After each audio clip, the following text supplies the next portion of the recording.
could I continue to live with the father of my children after he told me at 38 weeks pregnant with our second child that he didn't love me anymore and didn't want to be a family anymore? He continued to live here until our second was between 8 and 12 weeks old. I would actually say 0 out of 10 do not recommend, but I feel all types of way about that time, as you can imagine. Part of me does regret that I didn't just kick him out, told him to leave, literally pack a bag that night and go, the night that it all came crashing down. I wish I'd had the strength, because I think it was to my detriment that the real severity of the consequences weren't hitting him, and I wish that I'd had the strength to do that. But at the time, I actually don't think it would have been the safest option for me or my eldest. She was only 2 at the time. I was heavily pregnant. When I say safest, I mean like emotionally safe and our well-being being protected. But him still being there obviously caused me a lot of emotional turmoil. I carried my youngest until I was 41 weeks. So that 3 weeks was emotionally really quite rough on me. I spent a lot of that time having conversations with him, unpicking our relationship and the downfall of it and how things had got to where they'd gotten. It was heartbreaking and awful, but I wanted to unpick it. I felt like I had to in order to move forward.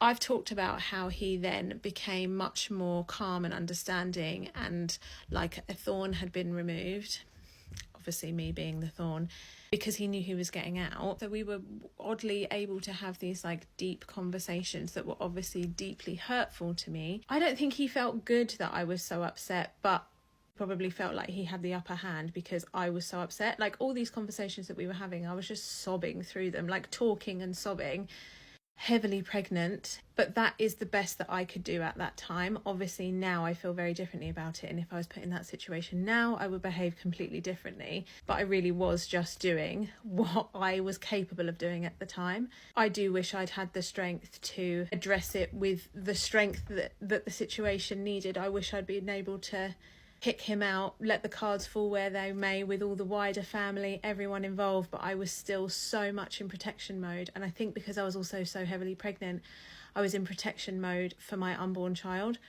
I have never felt that maternal protection as strongly as I did during that time. In a very physical way, I felt shield, a guard for both of my children, and that is as much as I could manage to do at that time. It was horrendously painful, but it was the only way I could see to get through those waters with my kids as safely and as calmly as possible. But given that situation now, I would address it very, very differently.